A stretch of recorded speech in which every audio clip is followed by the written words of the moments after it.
Tucson was founded based on its proximity to the Santa Cruz River and access to plentiful and clean water in a flowing river in the desert. We've actually in many ways lost our connection to surface water here in Tucson, and it would be one of our strategic objectives to reconnect our community to our rivers and do that through water and uses of water that are both protective of the environment but also restore that historical and cultural connection we have. I've been in this field about a decade, and I love hearing the stories about what Tucson looked like 30 or 40 years ago, because it's described as non-native vegetation and everybody had lawns. And now you look at Tucson and we really love this idea of xeriscape and native vegetation and desert adapted vegetation, and it's been an incredible transformation in how we've really adapted to planting landscapes that thrive in the place we live. And I think with green infrastructure, we're in this moment where that's what's next.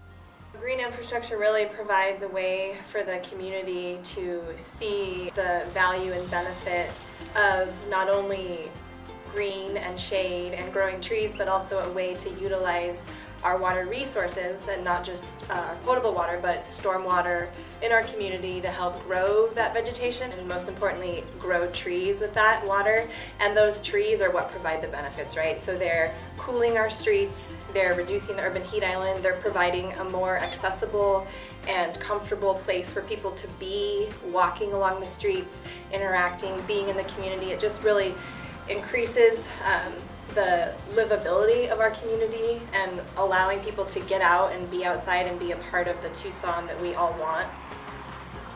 So the benefits of green infrastructure can go beyond just the water use itself, the growing the trees, the combating of urban heat island effects.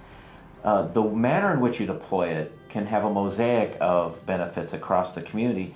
These can include things like configuring it in such a way that it is traffic calming, or that it creates connectivity from green space to green space.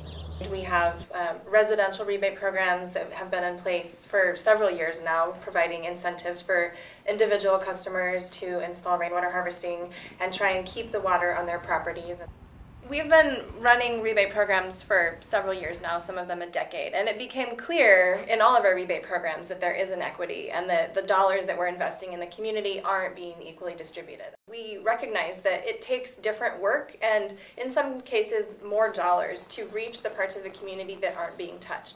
Tucson Water has just come off its first year of a limited income rainwater harvesting program where we worked with community partners to connect homeowners that might not have walked through the front door and came in with the capital up front to do rainwater harvesting in order to get a rebate. We've actually connected them through the community partners to grant and loan programs where, based on their income qualifications, they might qualify entirely for a grant or a loan that they can pay off at a pace that's comfortable for them and still take advantage of the rebate program. We've developed partnerships with organizations that know how to reach all the parts of the community, specifically the disadvantaged parts of the community. So we have partnered with an organization called SERI, Sonora Environmental Research Institute, and they have a model that they call the promotores, and those are community health workers that are in the homes, knocking on doors, working in the neighborhoods, talking with customers and talking with the community about ways that they can take care of their health and their homes. And we at Tucson Water were able to latch onto that and have SERI also start promoting rainwater harvesting. And this partnership works because we don't know how to reach the communities that we haven't reached before. And so utilizing these community partnerships to reach the disadvantaged parts of the community is what's allowing us to really move the needle in terms of the equity issue around rainwater and stormwater harvesting.